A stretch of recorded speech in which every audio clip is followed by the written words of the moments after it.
How has the school's relationship with the City of Columbia changed, evolved during your 5 years? It's become a lot more nimble, I would say. I think it started with let me come and present to the City Council my ambitions and aspirations and the good partner we're going to be. And now it's, oh, it's the mayor calling, or it's, for him, me calling.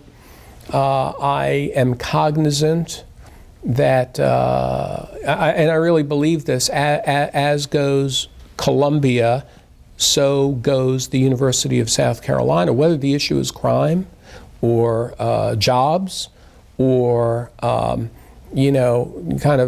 cultural opportunities. And I also believe, as goes USC, so goes Columbia and Lexington, Richland counties, the Midlands.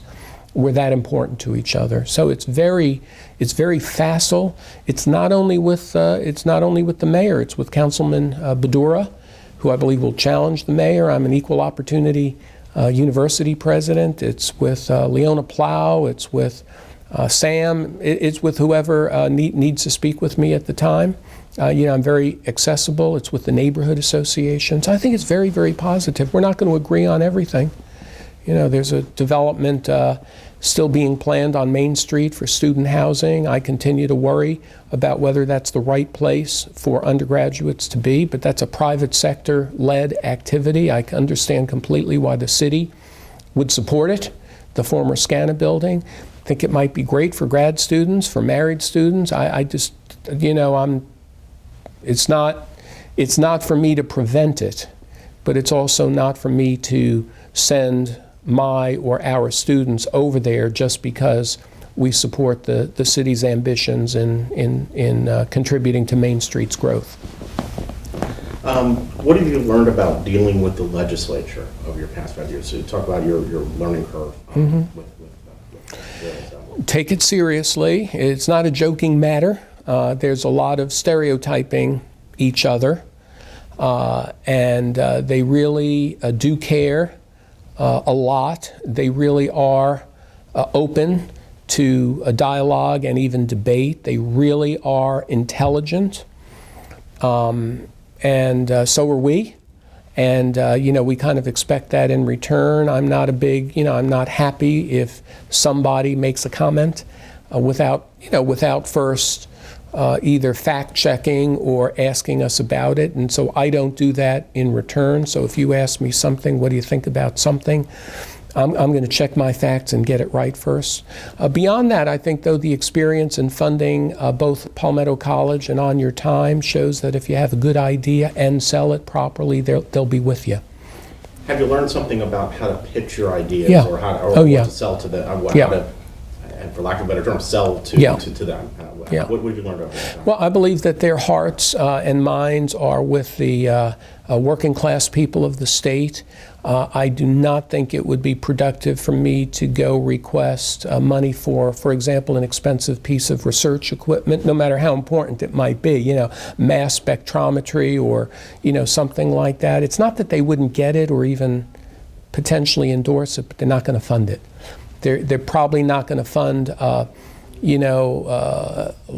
library expansions, but I think that when you talk about programs that will make it easier to graduate or keep education more affordable, more accessible, they really will listen and even support you. In the future, in the next few years, what do you need from the City of Columbia? What do you need from the General Assembly to help continue the University of South Carolina on the path that you wanted to continue on? Well, from the General Assembly, we need a new paradigm for funding. I think this is the year. I think this is an important year. I know last year at my State of the University, I kind of said, not in exact terms, something's got to give. It didn't give this past year. It didn't give. There was new money appropriated, and you know what the numbers are. Higher education, and I'm talking not just about USC, but public higher education, didn't get much of it. Maybe we didn't do a great job negotiating it, but I do believe the funding of public higher education needs to get wiser for the taxpayers and for us. I think what sometimes is missed is that from their perspective, government's perspective, maybe the rising cost of tuition we're to blame. We believe they're to blame. We believe that, and so let's get together and say, no, it's not one or the other. What's the right price of higher education in South Carolina? Where should the money come from? You simply cannot scale back quality. There aren't enough extras to trim back, so it's either going to come out of families, pocketbooks, savings, borrowing from the banks, or from state tax revenues. Let's come together, let's figure it out, let's get wiser, let's reduce the cost of education together. I'm going to make a big proposal, a big pitch for that this year. The governor already has declared that this is the year, it's got to happen. I think the General Assembly is ready. The devil is in the details, of course. And for the City of Columbia, what would you? City of Columbia, onward support of the economic activity of what we call the Innovista, the Western spread, the TIF, if you will, wisely investing those to make us a greener, a more environmentally friendly, a more beautiful state capital, if you will. The relationships are fine, it's just there's never enough money to do it all. And then I would say ongoing collaboration in making us a more secure city and a more secure campus. That's between the police, but it's also between the mayor and the president. We want to be ahead of this issue. We want to make sure as we prepare for thousands of students coming back that they're going to be problems. It's just, you don't want to ever look back and say, we knew that was going to happen. It's the first Friday night of the semester. How in the world did we not anticipate that? We don't want that. We want to say we're anticipating everything. We think we got the plan in place. We collaborate, we communicate.